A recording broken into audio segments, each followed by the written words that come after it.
시작합니다. 저는 동정민입니다. 민주당이 사법부에 대해 칼을 뽑았습니다. 자, 사법부가 정치화되고 제대로 내란 척결을 못한다면서 이 법으로 영향을 미치겠다는 겁니다. 이 법사위가 진행 중인데 내란 특별재판부를 별도로 만들고 특검 재판은 중계를 할 수 있는 법안이 상정될 전망입니다. 이 두 법안 모두 대법원이 위헌 소지가 있다며 사실상 반대하는 법안들인데요. 국민의힘은 입법 독재라며 강하게 반발하고 나섰습니다. 법사위로 가봅니다. 이해주 기자입니다. 오늘 국회 법사위는 시작부터 긴장감이 가득했습니다. 오늘이 바로 대한민국 법치주의 사망하는 날입니다. 아니, 법치 사망은 12월 3일 이미 있었고요. 수사기간을 최대 60일 더 늘리고 재판 중계도 가능하도록 한 더 센 특검법과 내란 재판부를 별도로 설치하는 내란 특별법 등이 줄줄이 올라갑니다. 오늘 법사위에 상정되는 법안들입니다. 종이 한 장 반을 채울 정도로 많은데요. 이곳에선 법안 논의가 한창 진행 중입니다. 내란 특별재판부를 설치하는 게 내란이에요. 재판을 질질질질 끌고 있어요. 그래서 이러다가 또 윤석열 석방시켜주려고 그럽니까? 이 특검을 무한정 연장하는 것 아니냐. 무슨 인디언 기우제 하듯이 특검하는 거 아니냐. 이런 우려가 있습니다. 대법원은 재판 중계는 법원의 비공개 심리결정 권한 침해, 내란 특별재판부는 사법부 독립 침해로 위헌 소지가 있다며 사실상 반대하고 있습니다. 한 법사위원은 두 법안 모두 25일 본회의 처리를 추진할 것이라고 했습니다. 법사위는 소위로 넘겨 추가 논의할 방침입니다. 채널A 뉴스 이혜주입니다. 검찰은 수사에서 손을 떼라는 게 민주당 요구죠. 직접 수사뿐 아니라 경찰이 넘긴 건을 보완 수사하는 권한도 인정해주지 말아야 한다는 목소리가 큰데요. 대통령이 임명한 검찰총장 대행이 반기를 들었습니다. 보완 수사는 검찰의 의무라면서요. 이기상 기자입니다. 검찰총장 직무대행인 노만석 대검찰청 차장. 어제 부산고검을 방문한 자리에서 보완 수사를 통해 실체적인 진실을 밝히는 것은 검찰의 권한이 아닌 의무라고 말했습니다. 여권이 추진하는 검찰개혁안의 핵심 가운데 하나인 검찰의 보완 수사권 박탈에 반발한 거라는 해석입니다. 여권은 수사와 기소의 분리를 위해 검찰에서 보완 수사권을 뺐거나 경찰 등의 강제력 없는 보완 수사를 요청할 권한만 주면 충분하다는 입장이었습니다. 그런데 사실상 검찰 수장 역할을 하고 있는 노 차장이 보완 수사권 박탈은 불가라는 내부 기류를 재확인한 겁니다. 노 대행은 지난 7월 이재명 정부 출범 이후 첫 검찰 인사에서 대검 차장으로 임명됐습니다. 앞서 이문정 서울동부지검장은 노 대행을 검찰개혁 오적으로 지목했습니다. 봉욱 민정수석, 이진수 차관, 성상원 검찰국장, 노만석 대검차장, 김수홍 검찰과장이 검찰개혁 오적이니까. 노 대행의 이번 발언으로 검찰개혁을 둘러싼 검찰과 여권의 갈등이 더 증폭될 거란 관측입니다. 채널A 뉴스 이기상입니다. 국민의힘은 여당과 특검의 공세에 6년 만에 장외 투쟁까지 검토하기 시작했습니다. 오늘 전국 각지에서 당원 10,000명이 집결해 민주당을 규탄했습니다. 백승현 기자입니다. 비가 내리던 오늘 오전 국회 본청 앞이 가득 찼습니다. 국민의힘 당원들입니다. 전국 각지에서 이곳에 모인 당원 수는 국민의힘 추산 최소 10,000명입니다. 이 너머 본청 안에 국민의힘 원내대표실이 있죠. 압수수색 절대 들여보낼 수 없다며 특검팀을 규탄하는 겁니다. 내란 특검 수사 대상인 추경호 의원을 연호하기도 합니다. 당원 동지 여러분과 함께 반드시 이겨내겠습니다. 의원들은 돌아가며 민주당을 규탄했습니다. 기소를 해봐야 법원에 가면 당연히 무죄가 나올 것이 예상이 되니까 특별재판부를 만들어서 무조건하고 유죄로 만들려고 하고 있습니다. 그들의 이 실정을 덮고 두 번째, 내년 지방선거까지 내란몰이를 계속해서 도둑 승리를 하겠다. 이런 술수 아닙니까, 여러분? 내란 특별재판부 설치법까지 민주당이 법사위에서 통과시킨다면 국민의힘은 장외투쟁도 불사한다는 방침입니다. 한 국민의힘 지도부는 우리가 할 수 있는 가장 강력한 투쟁을 하겠다는 것이라고 말했습니다. 그 모든 방법을 동원해서 싸워 나가겠습니다. 더 넓게, 더 강하게 싸워 나가겠습니다. 장외 투쟁에 나선다면 자유한국당 시절 이후 6년 만입니다. 국민의힘은 당 사무처 당직자를 영장 제시 없이 압수수색했다며 조은석 특검 등 8명을 검찰에 고발하기도 했습니다. 다만 특검의 최소한의 범위 안에서 이미 제출 형식으로 자료를 제공했고 이에 특검은 3차 대치 끝에 오후 6시쯤 국회에서 철수했습니다. 채널A 뉴스 백승현입니다. 추미애 위원장과 나경원 의원이 맞붙은 법사위는 오늘도 요란했는데요. 앞서 보신 이 사법 체계를 바꾸는 검찰과 법원, 이 법안 관련한 치열한 토론보다 이 간사 선임해달라, 안 해준다, 이게 더 치열했습니다. 싸우는 수준도 한숨이 절로 나옵니다. 이준성 기자입니다. 이틀 만에 다시 열린 국회 법제사법위원회 회의. 시작부터 또 신경전입니다. 간사가 이렇게 회의장을 나가버리면 자 들어보십시오. 계속 손들고 소란을 하고 그 의사를 발언을 할 수 없도록 방해하는 그 자세로서는 간사 선임 자격, 피선 자격이 있으시겠습니까? 나경원 국민의힘 의원이 규탄 대회로 자리를 비우자 간사 자격이 있냐며 따진 겁니다. 회의장으로 돌아온 나 의원, 물러서지 않습니다. 간사 선임부터 하라는 겁니다. 이거 일반 반장 뽑는데 왜 이반 반원들이 뭐라고 합니까? 나경원 의원님, 의제를 벗어난 발언은 이따가 하십시오. 오선식이나 되시면서 주제를 벗어났다는 걸 구분도 못 하십니까? 오선식이나가 뭡니까? 오선식이나가. 위원장님, 그 발언 취소하십시오. 오후 회의에서도 공방은 계속됩니다. 지금 민주당의 의회 운영을 공산당보다 더하다. 조폭회의 아니냐? 고성으로 조선 의원들을 겁박을 하지 않았습니까? 법사위 속 극한 대립은 말뿐 아니라 팻말로도 이어졌는데요. 여당은 나경원 의원을, 야당은 추미애 위원장을 규탄하는 팻말을 붙였습니다. 노트북의 뚜껑에 그 회의장에 있을 수 없는 정치 구호를 써붙이고 계시는데요. 각 당에서 이거 철거해 주시기 바랍니다. 여권 초선 의원들은 나 의원 징계 요구안을 제출했고 야당도 추 위원장을 윤리특위에 제소하기로 했습니다. 채널A 뉴스 이준성입니다. 네, 국민의힘 장동혁 대표 모시고 지금 이 국회 상황을 좀 살펴보려고 합니다. 장 대표님, 어서 오십시오. 네, 반갑습니다. 자, 오늘 민주당은 이제 내란 재판 특별부 설치 법안을 이제 오늘 상정을 할 것 같습니다. 아직은 안 됐다고 하던데, 야, 이 파상 공세를 펴는데 싸우겠다, 막겠다 지금 얘기를 계속 하고 있는데 막으실 수 있는 거예요? 저희들이 107석으로 의석수는 부족합니다. 네. 결국 이런 적은 의석수로 막을 수 있는 힘은 결국 국민들께서 저희 국민의힘을 지지해 주시고 국민들께서 힘을 보태 주셔야 막을 수 있다고 생각합니다. 그러니까 그렇게 따지면 말은 센데 막을 힘은 없는 거 아니에요? 저는 뭐 국민들께서 저희와 함께 하신다면 충분히 막을 수 있기 때문에 말뿐만 아니라 저는 국민들을 설득한다면 충분히, 그래서 국민들께서 저희 국민의 힘에 힘을 보태주신다면 저는 막아낼 수 있다고 생각합니다. 장외 투쟁을 검토한다고 대변인이 오늘 밝혔던데 맞을까요? 저희는 말씀드린 것처럼 107석만으로 싸우는 것은 쉽지 않습니다.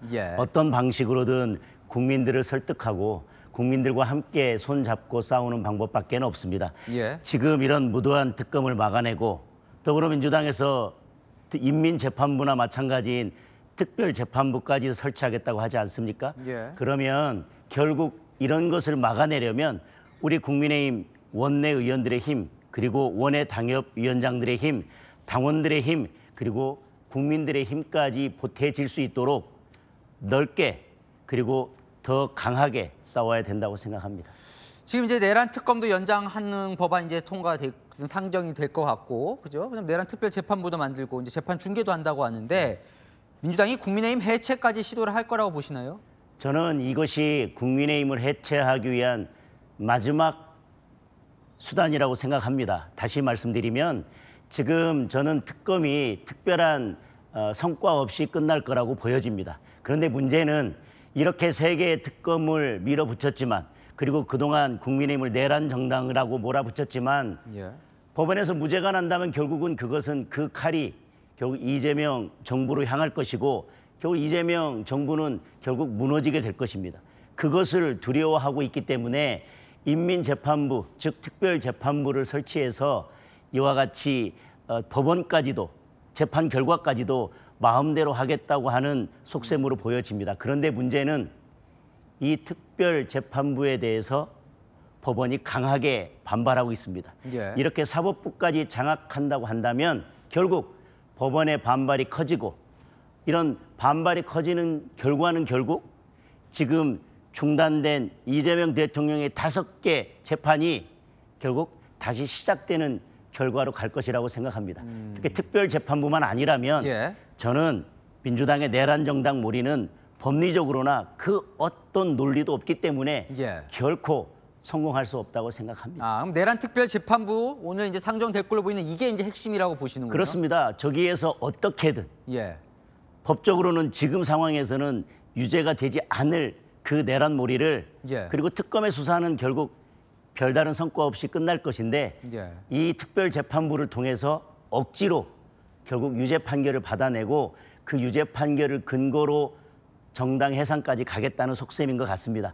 그러나 저는 이 특별재판부도 성공하지 못할 것이고 결국 내란 정당 해산 이것도 결국 성공하지 못한다고 생각합니다. 지금으로 본다면 법리적으로나 그 어떤 것으로 보나 내란 정당 해산은 정당 해산은 가당치도 않습니다.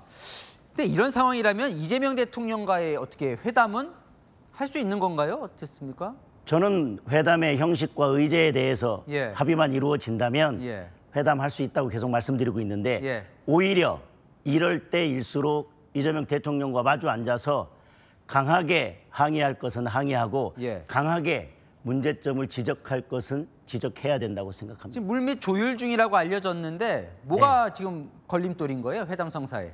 뭐 지금 의제나 일정 등에 대해서 조율을 하고 있고 뭐 의제와 형식 이것이 맞다면 곧 성사될 수 있을 것이라고 생각합니다. 그래요? 그러면 이 대통령 만나면 무슨 얘기를 하고 싶으십니까? 결국 이재명 정권 들어서자마자 여당이 특검을 하고 그것도 3개의 특검을 동시에 하면서 결국 야당 탄압에 몰두하다 보니까 결국 지금 민생은 사라져 있는 상태입니다. 따라서 이렇게 결국 야당 탄압에 몰두하다 민생이 사라진 이 상황에 대한 여러 가지 것들을 말씀을 드리겠습니다. 좀 당 상황 보면 장동혁의 변신이냐 변심이냐 이런 게 좀 정치권에서 화제가 되던데 뭐 윤석열 전 대통령 면회 가는 거나 뭐 당원 게시판 감찰 같은 걸 지금 바로 안 하는 거 이런 건 좀 달라진 겁니까? 아니면 전략적인 선택입니까? 그것은 아니고요. 저는 여러 차례 말씀드렸습니다. 제가 전당대회 기간 중에 약속한 것은 다 지키도록 하겠다. 다만 시기와 속도는 제가 좀 다를 수 있다. 당원들께서 생각하시는 속도와는 좀 다르겠지만 저는 늦지 않은 시점에 대통령 접견 신청을 따로 하겠습니다. 그리고 지금 당원 게시판 문제는 지금 당무감사위원장이 공석입니다. 당무감사위원장의 임기가 만료돼서 공석이기 때문에 당무감사위원장을 임명하고 나면 원칙과 기준에 따라서 이 당원 게시판 문제도 처리가 될 것으로 생각합니다. 먹기 편한 초밥 대신에 큰 주먹밥을 만들겠다고 하셨어요? 김동읍 정책위의장 인선도 이제 그런 좀 맥락으로 보이는데 중도의 매력 있는 보수 정당이 되겠다. 어떻게 하실 생각이십니까? 저는 중도가 매력을 느낄 수 있는 보수 정당을 만들겠다라고 말씀드리면서 약속한 것은 보수의 가치를 굳건히 지키겠다. 그리고 저희가 중도의 마음을 얻겠다고 하면서 계속 왼쪽으로 이동하지는 않겠다. 보수의 가치는 굳건히 지키되 그 보수의 가치를 바탕으로 민생을 해결하는 유능한 정책정당, 민생정당이 되겠다. 이렇게 약속드렸습니다. 마지막으로 이거 아까 지금 법사위가 계속 지금 시끌시끌하거든요. 법사위원 하셨잖아요. 그렇습니다. 나경원 의원을 저희 법사위 간사로 내정한 이유가 있습니까?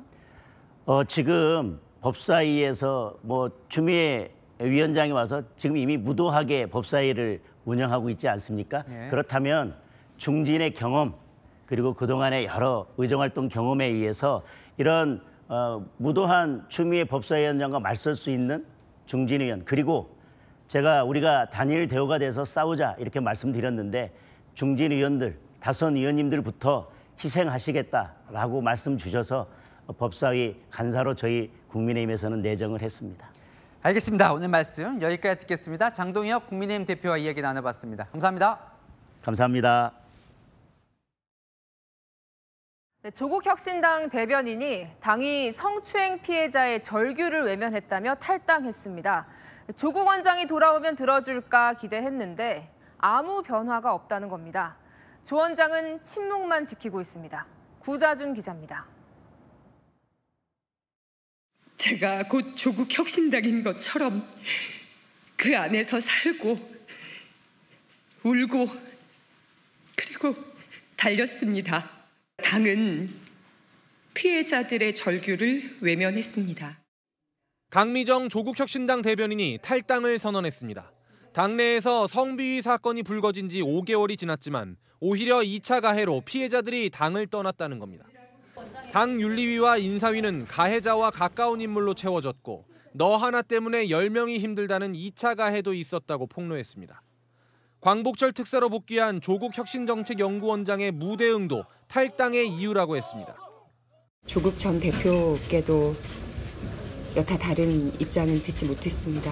이 침묵도 제가 해석해야 될 메시지라고 생각을 합니다. 강 전 대변인은 조 원장이 대표 시절 임명됐습니다. 조 원장은 취재진의 질문에 침묵했습니다. 당내 성비위 문제 알고도 침묵하신 게 맞으세요? 사면 이후에 아무 입장 안 내신 이유가 뭐죠? 이 문제 인지하고 계셨습니까? 다음 기회가 있을 것입니다. 조국 혁신당은 강 전 대변인 회견이 사실과 다르다고 반박했습니다. 일방적인 주장이고요. 당이 할 수 있는 모든 조치를 다 했습니다. 가해자에 대해 각각 제명과 당원 정지 1년 처분을 내리고 피해자 요청도 들어줬다는 겁니다. 국민의힘은 성비위를 투쟁의 걸림돌로 치부하는 정당이라고, 개혁신당은 정의를 외치면서 불의를 방조하는 최악의 이중성이라고 비판했습니다. 채널A 뉴스 구자준입니다. 네, 이 사건은 최강욱 민주당 교육연수원장의 2차 가해 논란으로 번졌습니다. 최 원장이 최근 조국혁신당 행사에서 피해자를 탓하는 듯한 이런 말을 했는데 그 영상이 공개됐습니다. 최 원장, 조국 전 대표 입시 비리에 함께 연루됐다가 이번에 함께 사면 복권됐죠. 박자은 기자입니다. 지난달 31일 조국혁신당 당원 행사, 강연자로 나선 최강욱 민주당 교육연수원장이 강미정 전 대변인의 사건을 언급합니다. 성비위가 어떻든 그거를 정확하게 사실관계를 아는 분이 몇 분이나 될까요? 당선이 아니면 모르는 거 아니에요. 남 얘기 다 주워 듣고서 지금 떠드는 거예요 또. 가해자보단 문제를 제기한 쪽을 탓하는 듯한 내용입니다. 그건 자기 생각이 아니잖아요. 그건 개돼지의 생각이지. 피해자의 고통을 외면하는 듯한 발언도 이어집니다. 그 조국을 감옥에다 넣어놓고 그 사소한 문제로 찍고받고 싸우는데 제가 솔직히 말씀드려서 한 바닥 떨어져 보는 사람으로서 그렇게 죽고 살 일인가. 해당 발언이 온라인상에 퍼지면서 2차 가해 논란이 커졌고 최 원장은 예정된 SNS 라이브 방송을 취소했습니다. 절대 했을 리가 없다. 다시 알아봐 달라. 어제 저녁에 받고 많이 놀랐습니다. 최 원장은 피해 당사자를 폄하하려는 생각은 전혀 없었고 혁신당의 입장을 감안해 큰 틀에서 당의 단합이 필요하다는 의미였다고 해명했습니다. 최 원장은 조국 원장의 아들에게 인턴 활동 확인서를 허위로 써준 혐의로 유죄를 확정받고 의원직을 상실했다가 이번 광복절 때 조 원장과 함께 사면 복권됐습니다. 채널A 뉴스 박자은입니다. 민주당 정성래 대표는 당 윤리감찰단에 최강욱 위원장에 대한 긴급 진상조사를 지시했습니다. 사면되자마자 당원들을 교육시키는 교육연수원장에 임명했는데 2차 가해 논란에 휩싸이자 당혹스러워하는 분위기입니다. 정현주 기자입니다. 최강욱 민주당 교육연수원장에 대한 2차 가해 논란이 번지자 정청래 민주당 대표가 당 윤리감찰단에 긴급 진상조사를 지시했습니다. 최강욱 원장 발언에 대해서 어떻게 보정하십니까? 윤리검찰단에 진상을 한번 파악해봐라 이렇게 했으니까 이제 보고 나서 또 판단해 보겠습니다. 직접 소통도 좀 하셨나요, 최강욱 원장은? 여기까지 하시죠. 당내에선 당혹감이 감지됩니다. 정 대표가 광복절 사면 사흘 만에 최 원장을 교육연수원장으로 임명했고 얼마 안 돼 논란의 발언을 한 겁니다. 더 잘한 인사가 있습니다. 그래서 누구예요? 그랬더니 최강욱 교육연수원장입니다. 과분한 평가가 뻥이 아니었다는 걸 입증하기 위해서 나름 최선을 다하겠습니다. 온라인 게시판에는 이번 일을 사과하고 내려오라는 정 대표에 대한 비판글이 올랐습니다. 국민의힘은 정 대표를 향해 최 원장과 같은 생각이 아니라면 즉각 해임하고 징계하라고 요구했습니다. 최 원장은 당 지도부와 윤리감찰단의 질문에 성실히 답하고 판단을 기다리겠다며 사퇴 의사를 밝히진 않았습니다. 채널A 뉴스 정현주입니다. 내란 특검이 한동훈 전 국민의힘 대표를 참고인으로 불러 조사할 가능성을 시사했습니다. 비상계엄 해제 표결을 방해했다는 의혹과 관련해 당시 당의 지시가 뭐였는지 한 전 대표에게 확인하겠다는 겁니다. 송진섭 기자입니다. 내란 특검이 한동훈 전 국민의힘 대표 소환 조사 가능성을 언급했습니다. 내란 특검팀은 한 전 대표는 진상규명을 위해 필요한 분이라며 관련한 말을 해주면 누구보다 많은 도움이 될 것으로 생각한다고 밝혔습니다. 지난해 비상계엄 선포 당일 한 전 대표는 소속 의원들에게 비상계엄 해제 요구 표결에 참여하도록 본회의장으로 모이라고 했습니다. 하지만 추경호 당시 원내대표가 의원총회 장소를 당사와 국회로 3차례 변경하면서 표결에는 국민의힘 의원 18명만 참여했습니다. 민주주의와 보수를 지키기 위해서 제 모든 걸 걸고 계엄을 저지했습니다. 특검팀은 한 전 대표를 참고인으로 불러 당시 정확한 당내 지시가 뭐였는지 확인하려는 걸로 전해졌습니다. 한 전 대표는 조사에 응할지에 대해 입장을 밝히지 않았습니다. 당내에선 출석 가능성이 높지 않다고 보고 있습니다. 한 친한계 의원은 특검 조사에 응했을 때 한 대표에 대한 당내 여론 악화가 우려된다고 분위기를 전했습니다. 앞서 조경태, 김예지 의원은 특검에 출석해 참고인 조사를 받았고 안철수 의원은 조사를 거부했습니다. 채널A 뉴스 송진섭입니다. 구속 수감 중인 김건희 여사, 저혈압으로 실신 직전 상태라며 외부 병원에서 진료를 받게 해달라고 요청했었죠. 구치소가 이 요청이 타당한지 혈액 검사를 실시했는데 그 결과가 나왔습니다. 유준 기자가 보도합니다. 지난달 12일 구속된 김건희 여사. 김 여사는 최근 건강 상태가 악화됐다며 서울 남부구치소에 외래 진료를 받고 싶다고 요청했습니다. 최저혈압이 35, 최고혈압은 70 수준으로 저혈압 증세가 심각하고 어지러움 등 실신 증상도 보이고 있다는 게 이유였습니다. 이에 서울 남부구치소는 지난 2일 김 여사의 혈액을 채취해 검사를 진행했습니다. 그 결과가 오늘 나왔는데 특별한 문제점은 발견되지 않은 것으로 전해졌습니다. 하지만 김 여사 측은 여전히 저혈압 증상이 심각하다며 과거 외부 병원에서 받은 진료 기록을 제출해 외래 진료를 허가받겠다는 입장입니다. 구치소가 외래 진료를 허가하면 다음 주쯤 서울 남부구치소 관내 병원에서 치료를 받을 것으로 보입니다. 앞서 구속 중인 윤석열 전 대통령도 안과 질환 등을 이유로 지난달 2차례 외부 병원 진료를 받았는데 규정에 따라 수갑과 위치 추정용 전자발찌를 찼습니다. 김 여사도 외부 진료가 허용되면 윤 전 대통령과 같은 규정을 적용받을 걸로 예상됩니다. 채널A 뉴스 유주은입니다. 김 여사에게 금품을 건넨 의혹을 받는 한학자 통일교 총재가 특검 소환을 앞두고 병원에 입원했습니다. 전직 판검사 출신들로 대규모 변호인단을 꾸려 총력 대응에 나선 상태인데요. 이 변호인단 일부가 민중기 특검을 따로 만난 사실이 드러났습니다. 여기엔 오늘 사임계를 낸 이재명 정부의 첫 민정수석 오광수 변호사도 포함돼 있었습니다. 김지윤 기자입니다. 김건희 특검팀이 한학자 통일교 총재에게 소환 조사를 받으러 오라고 한 날짜는 나흘 뒤인 오는 8일. 통일교 윤모 전 본부장과 공모해 김건희 여사에게 샤넬 가방과 그라프 목걸이 등 8,200만 원 상당의 금품을 건넨 혐의를 받고 있습니다. 한 총재는 서울의 한 대학병원에 입원해 오늘 심장 관련 시술을 받은 걸로 파악됐습니다. 특검 출석 여부는 미정입니다. 오늘 특검팀은 한 총재 측으로부터 어떤 통보도 받지 않았다고 밝혔습니다. 한 총재는 전직 판검사 출신 변호인들로 대규모 변호인단을 꾸렸습니다. 이 가운데 판사 출신 이모 변호사가 지난주 민중기 특별검사를 만난 사실도 드러났습니다. 이 변호사는 민특검의 판사 시절 배석 판사를 했던 인물입니다. 공정성 시비 조짐이 일자 특검 측은 이 변호사가 인사차 잠시 들른 것이라며 통일교 사건 변호인이란 사실을 알리지도 않았다고 진화에 나섰습니다. 한편 한 총재 사건 변호인단에 이름을 올리고 특검보 등을 면담했던 오광수 전 대통령실 민정수석은 오늘 사임계를 냈습니다. 채널A 뉴스 김지윤입니다. 김정은 북한 국무위원장과 시진핑 중국 주석 간의 북중 회담이 조금 전 시작됐습니다.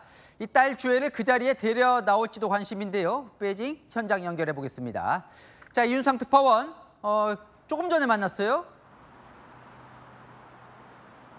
네, 김정은 북한 국무위원장과 시진핑 중국 국가주석은 조금 전 한국 시각 7시쯤 정상회담을 시작했습니다.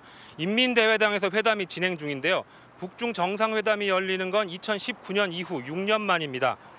오늘 오전부터 베트남과 쿠바 등 열병식 참가국 정상을 잇따라 만난 시 주석은 김 위원장과는 가장 많은 시간을 들여 회담을 할 것으로 보입니다. 중국 외교부는 오늘 정례 브리핑에서 양국 지도자는 북중 관계와 공동 관심사에 대해 심도 있는 의견을 교환할 것이라고 밝혔는데요. 심도 있는이라는 표현으로 밀어볼 때 다른 정상들보다 훨씬 긴 시간이 할애될 것으로 전망됩니다. 핵심 의제는 양국의 경제 협력이 될 것으로 보이는데 회담 이후에 만찬을 함께하며 대화를 이어갈 가능성도 있습니다. 앞서 2019년 1월 김 위원장이 중국을 방문했을 때에도 1시간 회담 후 4시간 동안 만찬을 진행했습니다. 김 위원장의 딸 주애가 동행했는지 여부는 아직 확인되지 않고 있는데요. 김 위원장은 회담을 마치는 대로 평양으로 돌아갈 것으로 예상됩니다. 지금까지 베이징에서 채널A 뉴스 이윤상입니다. 어제 김정은 위원장과 푸틴 대통령 북러 정상회담장에선 이런 일도 있었습니다. 양국 의전팀이 에어컨 온도를 두고 신경전을 벌이는 장면이 포착된 겁니다. 김정은 위원장이 앉았던 의자를 열심히 닦는 수행원의 모습도 보였는데요. 이 독특한 뒷이야기들 김정근 기자가 전해드립니다. 에어컨 온도 조절 장치 앞에 러시아 남성과 북한 남성이 서 있습니다. 러시아 남성이 온도를 조절하자 북한 남성은 안 된다는 듯 손을 휘젓습니다. 러시아 남성도 빠르게 고개를 저으며 무언가 설명합니다. 현지 시각 어제 북러 정상회담이 진행되기 직전 회담장 모습인데 러시아 매체 코메르산트에 따르면 회담장의 내부 온도를 놓고 북러 의전팀 사이에 신경전이 벌어졌습니다. 북한 관계자가 에어컨 온도를 23도로 올리자 러시아 관계자가 20도로 다시 내리면서 실랑이가 벌어진 겁니다. 매체는 두 사람이 온도 조절기에서 상대의 손가락을 떼게 하려고 옥신각신하다 결국 북한 측이 물러났다고 설명했습니다. 북러 정상회담이 끝난 직후엔 북한 수행원들이 김정은 국무위원장의 자리를 깨끗이 닦는 모습이 포착되기도 했습니다. 여성 수행원은 김 위원장이 마신 물잔을 정리하고 남자 수행원은 흰색 천을 꺼내 김 위원장이 앉았던 의자 등받이부터 손잡이까지 세심하게 닦아냅니다. 테이블까지 꼼꼼히 닦은 북한 수행원은 흰색 천을 챙겨 회담장을 빠져나옵니다. 미국 CNN은 김정은 DNA 닦아내기라는 제목으로 김 위원장의 DNA 정보 수집을 막기 위한 조치일 수 있다고 보도했습니다.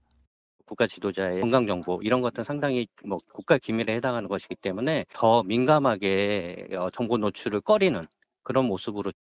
한편 김여정 노동당 부부장은 북러 정상이 차량으로 이동할 때 맞은편에 앉는 모습이 포착됐는데 김 부부장이 여전히 위상을 유지하고 있다는 분석이 나옵니다.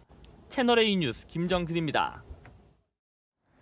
푸틴 러시아 대통령과 시진핑 중국 주석의 공통점.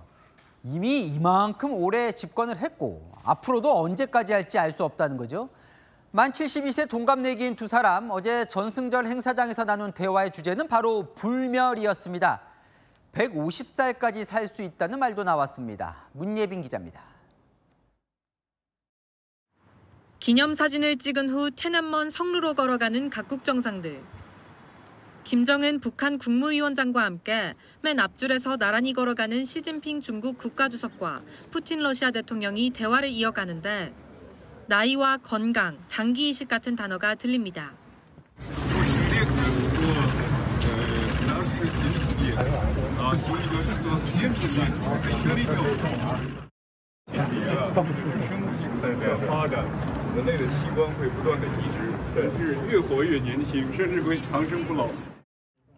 시 주석이 웃으며 맞장구 칩니다.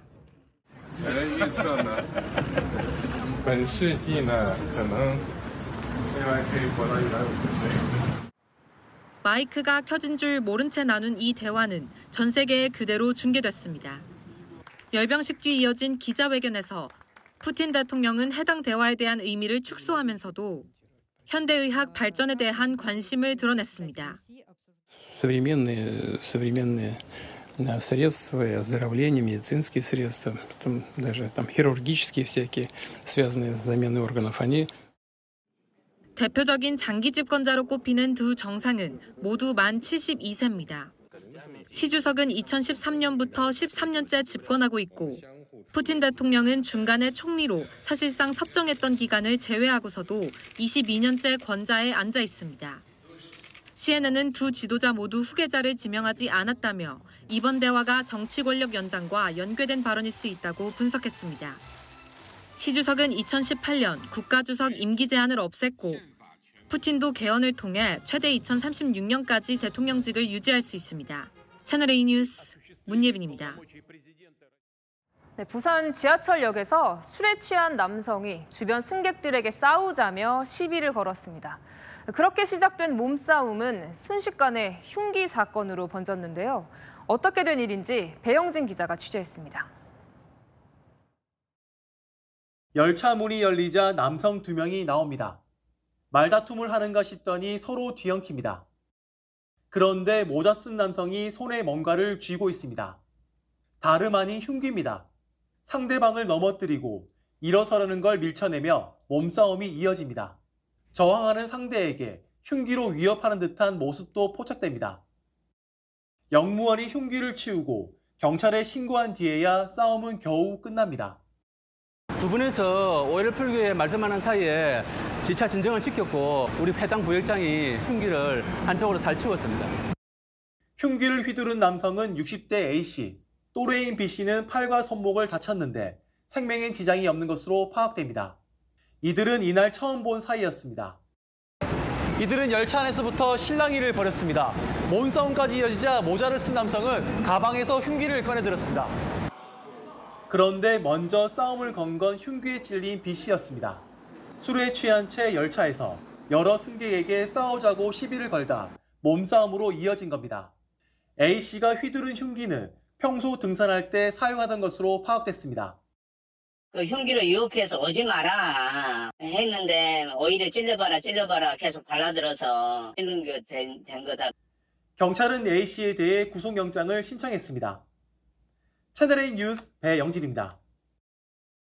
늦은 밤 혼밥을 하던 손님이 알고 보니 도둑이었습니다. 수도권 일대 식당에서 손님 행세를 하며 식당 구조를 파악한 뒤 영업을 마친 식당의 현금통을 털었던 건데요. 강보인 기자가 취재했습니다. 자정이 넘은 늦은 시각, 영업 마감을 앞둔 식당에서 40대 남성이 혼자 밥을 먹습니다. 그런데 2시간 뒤 식당 주변에서 다시 모습을 드러낸 남성. 그릇과 각종 자재를 쌓아둔 뒷문을 통해 식당으로 들어와서는 현금 30만 원을 훔쳐 달아났습니다. 손실은 아예 달라졌는데 서랍도 다 열려져 있고 돈이 하나도 없는데. 손님 행세를 하면서 미리 식당 매장 구조를 익혀놨던 겁니다. 택시를 타고 약 4km 떨어진 경기 구리시로 이동한 남성. 다른 식당에 몰래 들어가 카운터에서 무언가를 꺼내려 안간힘을 씁니다. 현금통을 통째로 뜯어간 건데 40만 원 상당의 현금이 들어 있었습니다. 남성은 이후로도 택시를 계속 바꿔 타며 경찰 추적을 따돌리려 했지만 이틀 뒤 경기 남양주시의 PC방에서 체포됐습니다. 남성은 경찰 조사에서 생활고를 겪고 있었다고 주장한 걸로 전해졌습니다. 경찰은 남성을 야간 주거 침입 절도 혐의로 구속해 검찰에 넘겼습니다.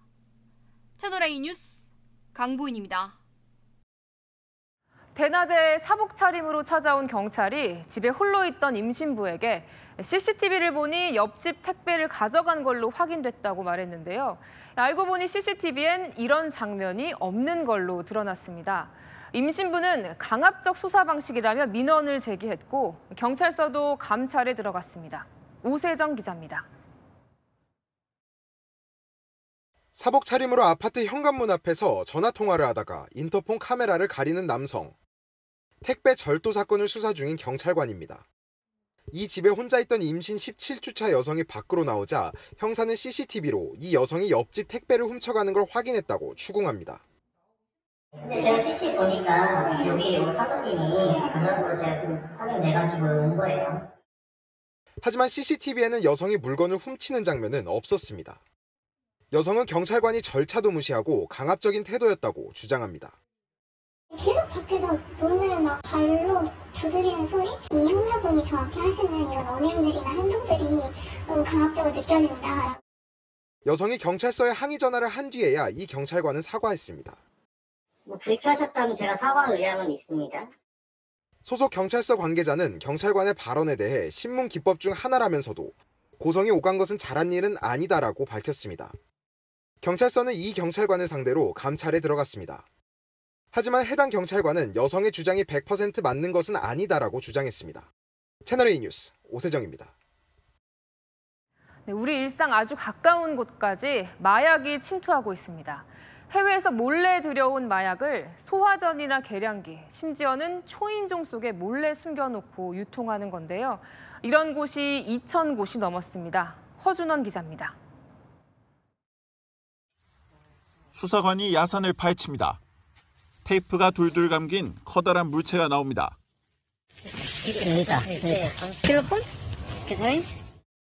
아파트 배전실 안에서도 비슷한 물체가 발견됩니다. 총책 20대 A씨 등 일당이 숨겨놨던 마약입니다. 지난해 7월부터 최근까지 베트남에서 필로폰과 케타민, 합성 대마를 들여왔습니다. 일당은 초인종이나 소화전 속같이 일상생활에서 흔히 볼 수 있는 공간에 마약을 숨겼습니다. 전국에 파악된 곳만 2,000곳에 달합니다. 대금을 지불하면 숨긴 장소를 알려주는 던지기 수법으로 누구나 쉽게 접근할 수 있도록 했습니다.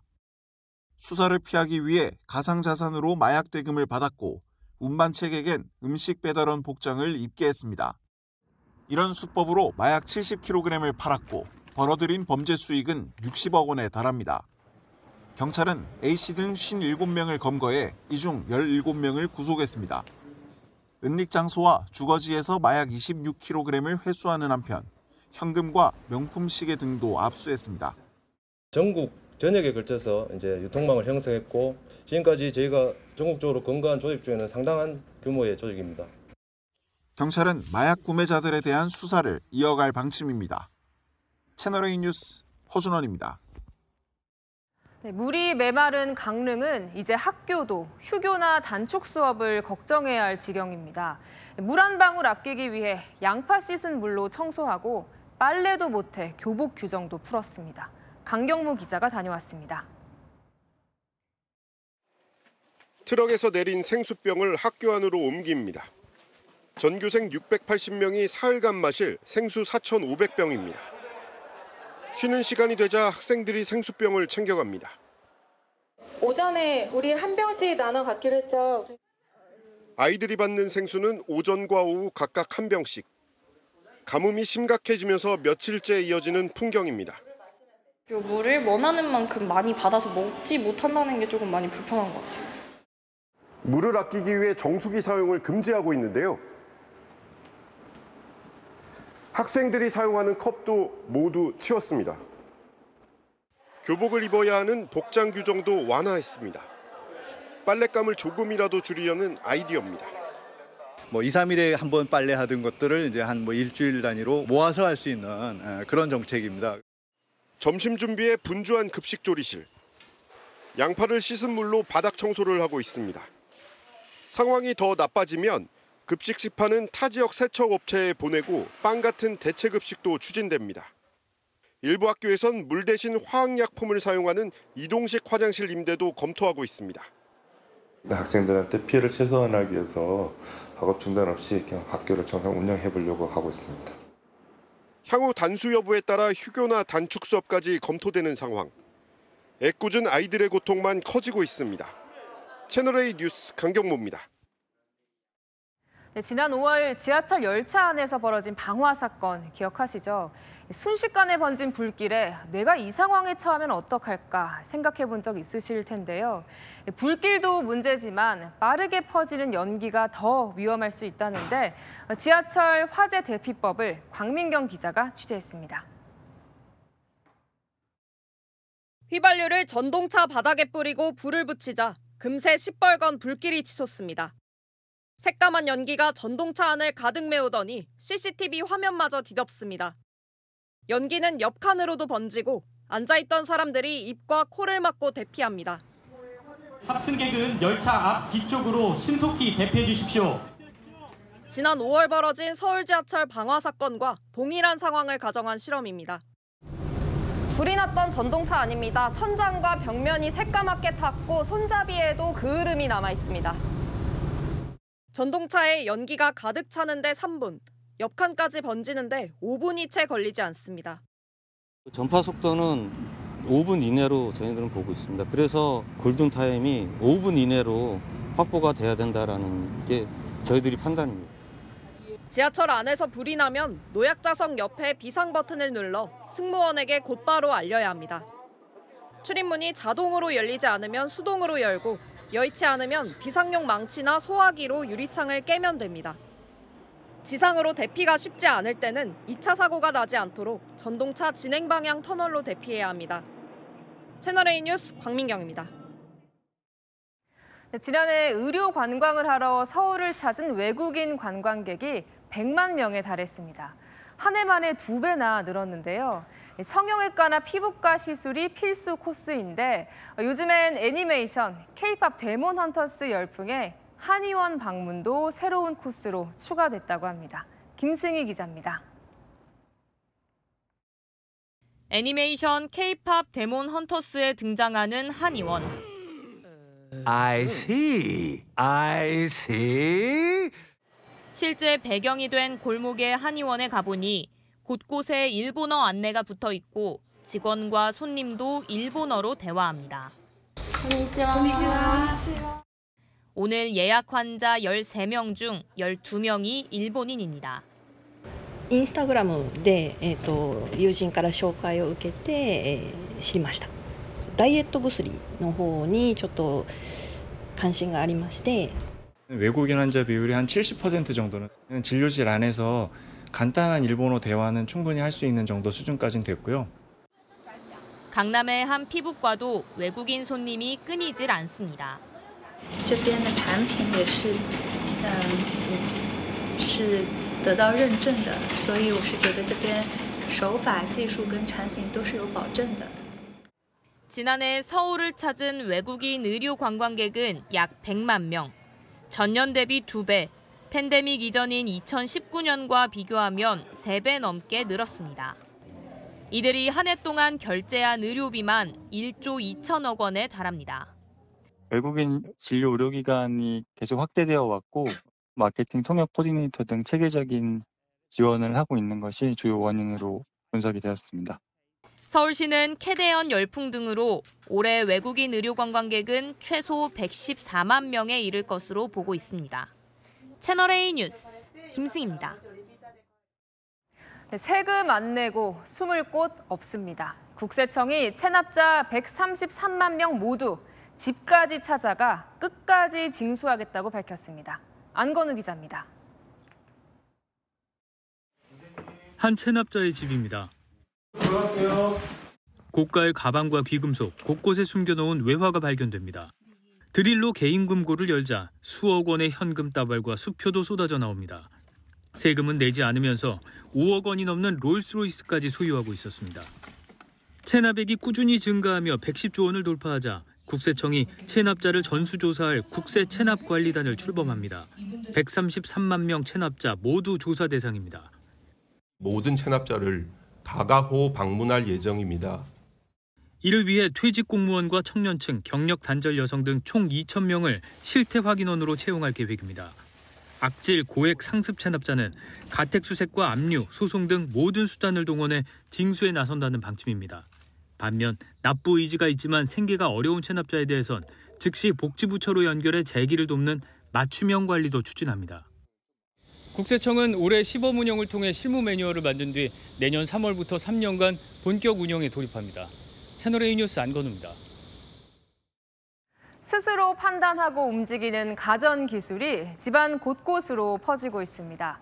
인공지능을 품은 똑똑해진 가전이 바꿔놓을 일상은 어떤 모습일까요? 김태우 기자입니다. 여행을 마치고 공항에 도착하자마자 휴대전화를 꺼내듭니다. 터치 한 번으로 집안의 모든 가전제품들이 귀가 모드로 바뀝니다. 집안의 조명들이 켜지고 에어컨에서 시원한 공기가 나옵니다. 집에 도착한 주인은 그대로 소파에 누워 쉬면 됩니다. 집안에 있는 애완견의 짖는 소리가 나자 로봇 청소기가 주인에게 실시간으로 상황을 알립니다. 코코가 21분 정도밖에 산책을 하지 않은 상황입니다. 냉장고 화면에는 생활 습관을 고려한 식단과 운동 방법이 드러납니다. 사용자가 주방에 들어서며 요리를 추천해달라고 하자 오븐이 요리 레시피를 검색한 뒤 알려줍니다. Can you recommend some good food for a party with friends? I recommend steak and pizza, chef. 오븐 예열 등 필요한 일도 자동으로 준비합니다. 에어컨은 주변 공간을 인식해 20분 이상 사람이 없으면 알아서 전원을 끕니다. AI 기술이 본격적으로 일상 속으로 들어오면서 기업들의 AI 홈 혁신 경쟁이 치열해지고 있습니다. 내일부터 시작되는 유럽 최대 가전 전시회 IFA에서는 삼성전자와 LG전자 등 글로벌 가전업체들이 다양한 AI 가전들을 선보일 예정입니다. 채널A 뉴스 김태우입니다.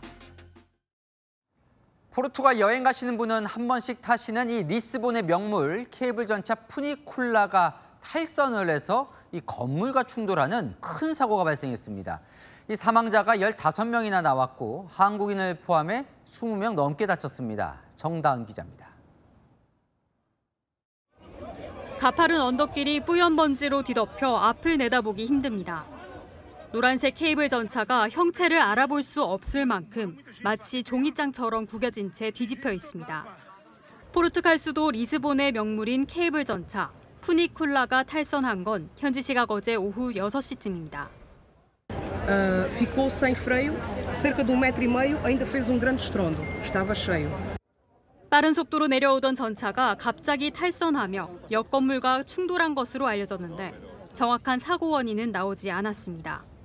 이 사고로 15명이 숨지고 40대 한국인 여성 1명을 포함해 최소 23명이 다쳤습니다.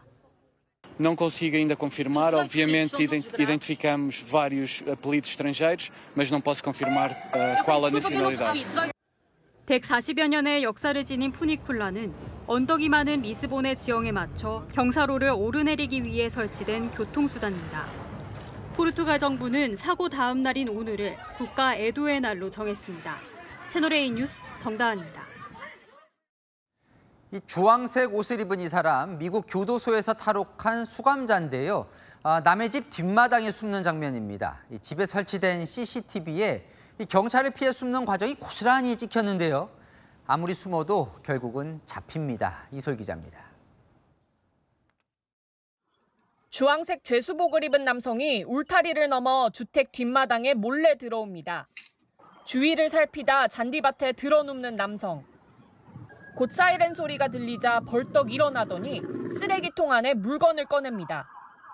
높이 때문에 들어가기 힘들자 정원 의자를 이용해 살금살금 들어간 뒤 조심스럽게 의자를 제자리에 놓고 쓰레기통에 숨습니다. 잠시 뒤 들이닥친 경찰이 경찰견까지 동원해 마당을 수색했지만 감쪽같이 숨은 그를 발견하지 못한 채 발길을 돌립니다. 쓰레기통에서 나온 남성은 다른 숨을 곳을 찾아 두리번거립니다. 이 남성은 지난달 28일 미국 루이지애나주의 교도소를 탈옥한 40대 수감자로 무장강도 가중폭행, 총기 소지 등 혐의를 받고 있습니다. 치료를 받기 위해 병원으로 이송되는 과정에서 감시를 피해 달아난 겁니다. 결국 남성은 CCTV를 확인한 집주인 신고로 되돌아온 경찰에 체포됐습니다. 중범죄자의 탈옥 소식에 주변 학교들은 잠시 문을 닫고 수업을 중단하기도 했습니다. 채널A 뉴스 이소리입니다. 브라질에서 전 연인에게 납치됐던 여성이 10시간 만에 경찰에 구출됐는데요. 정말 하늘이 도왔습니다. 서주희 기자입니다. 늦은 밤 주유소로 들어온 차량. 기름 넣는 사이 운전석의 남성은 멀찌감치 떨어져 담배를 피웁니다. 이때 경찰차가 지나가자 조수석의 여성은 안전벨트를 슬그머니 풀더니 경찰차로 재빠르게 뛰어갑니다. 급히 뒤쫓던 남성은 경찰에 제압당합니다. 현지 시각 지난달 26일 브라질에서 헤어진 전 남자친구에게 납치된 여성이 10시간 만에 구출되는 모습입니다. 현지 경찰은 남성을 현행범으로 체포하고 피해 여성을 보호 관찰 중입니다. 흙 속에서 사람 두개골과 뼈 조각들이 모습을 드러내고 토기도 여럿 보입니다. 현지 시각 어제 페루 수도 리마의 한 주택가 도로에서 가스관 설치 작업 중 발견한 겁니다. Durante los trabajos de distribución de gas natural en el distrito de Surco hemos identificado dos contextos funerarios o dos hallazgos arqueológicos. 13세기 잉카 문명 이전 시대 무덤으로 추정됩니다. 10대 소년이 버스를 향해 총을 쏘자 탑승객도 총격을 가합니다. 현지 시각 지난달 16일 미국 시애틀 교회의 한 버스에서 청소년 무리와 젊은 남성 사이 벌어진 몸싸움이 총격전으로 이어진 겁니다. 현지 경찰은 사건에 연루된 청소년 2명을 체포하고 도주한 다른 용의자도 뒤쫓고 있습니다. 채널A 뉴스 서주입니다. 성혜랑 기자와 여랑야랑 시작합니다. 첫 번째 주제 보겠습니다. 자, 나경원 의원과 조국 원장 아부 두고 세게 붙었더군요. 네, 두 사람이요. 이 서로를 향해서 아부에서 한 자리 노린 거냐 역대급 말폭탄을 주고받았는데요. 서울대법대 82학번 동기였다는 사실이 무색해질 정도였습니다. 돼지 눈에는 돼지만 보이냐? 본인이 그렇게 아양해갖고 법무부 장관 했냐? 먼저 불을 지핀 건 조국 원장이었거든요. 나이원 겨냥해서 당대표 하고 싶어서 윤석열 전 대통령 부부에게 머리도 숙이고 아부했을 거라고 한 거죠. 자, 그러자부터 나이원 아양 떨어서 사면 됐냐 이렇게 하던데 두 사람 이 대학 동기라고 했잖아요. 가까웠대요? 대학 시절에는요. 서로를 인기 많은 모범생 정도로 봤다는데요. 학교 다닐 땐 조 원장이 시험 전 나이원의 노트를 빌릴 정도였다고 하니까 사이가 나쁘지는 않았던 것 같죠. 지금은 마주 앉는 것도 불편해 보입니다. 82학번 거론을 해보면 최상목, 송원석, 나경원, 박수영, 원희룡 다 지금 거기 있는 겁니다. 제가 동기를 안 갑니다. 힘듭니다, 거기가. 참, 그걸 뭐라고 해줘야 되나. 멋있어 보이는데 좀 내가 보면 참 조금 애기가. 동기지만 나이는 조 원장이 좀 어리죠? 네, 그렇더라고요. 이 조 원장이 2살 일찍 학교에 들어갔다고 하는데요. 나이원은 조 원장을 귀여운 동생으로 여겼다. 말이 많아서 입 큰 개구리로 불렀다고 회상한 적도 있는데요. 오늘은 정치계 선배로서 따끔한 조언을 남겼습니다. 마음이 급한 것 같아요. 조금 자숙했다가 나와도 조국 전 장관 잊어버릴 사람이 어디 있습니까? 대한민국 국민이 왜 그렇게 하나 안타까워요.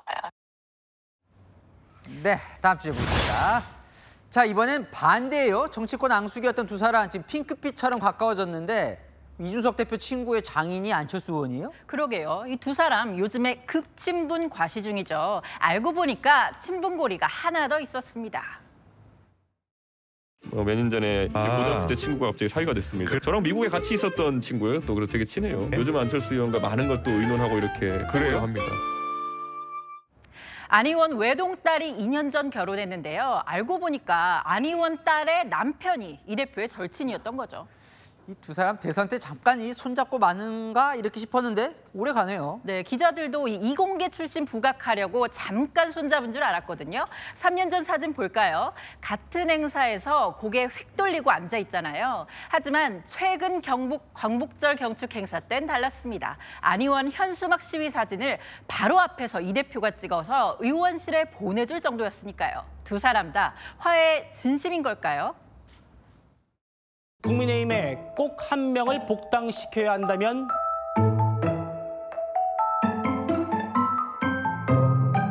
이준석 후보는 20대, 30대의 상징입니다. 특히 이과 출신이어서 친구가 사위가 돼서 맺어진 동맹, 진심일지 아니면 전략일지 조금 더 지켜보죠. 네, 지금까지 여랑야랑이었습니다.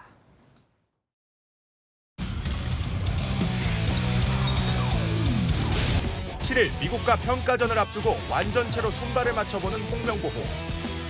관건은 21세 이하 독일 대표 출신 옌스 카스트로프와의 호흡입니다. 일단 독일 마인츠에서 뛰고 있는 이재성이 옌스와 대화하며 적응을 돕고 있습니다. 확실히 그래도 독일어 공부한 보람이 그래도 조금이라도 여기서 느껴지네요. 말을 조금이라도 소통을 할 수 있으니까 뭐 완벽하지 않아. 독일어에 능한 주장 손흥민도 직접 챙깁니다. 우와, 왼쪽 챙겨, 독일어. 들어가지 않아. 홍명보호 중앙에 배치돼 독일 전차에 대한 기대가 커지고 있습니다. 한 남성이 알프스 절벽에서 뛰어내립니다. 날다람쥐 같은 날개 옷을 입고 맨몸으로 하늘을 나는데 무려 시속 347km로 날아 세계 신기록을 세웠습니다. 지금까지 스포츠 A였습니다. 내일은 무더위 속 충청 이남에 강한 소나기가 내립니다. 시간당 20에서 30mm가 집중될 수 있어 주의하셔야겠습니다. 주말에는 전국에 비가 옵니다. 특히 서쪽에는 호우특보급의 많은 비가 예상되는데요. 가뭄에 시달리는 영동은 강수 가능성이 낮습니다. 날은 더 더워져서 내일은 중부까지 폭염특보가 확대될 수 있습니다. 한낮에는 서울 33도, 전주 34도 예상됩니다. 주말이 지나면 최저기온이 20도까지 떨어져서 아침, 저녁으로 다소 선선하겠습니다. 날씨였습니다.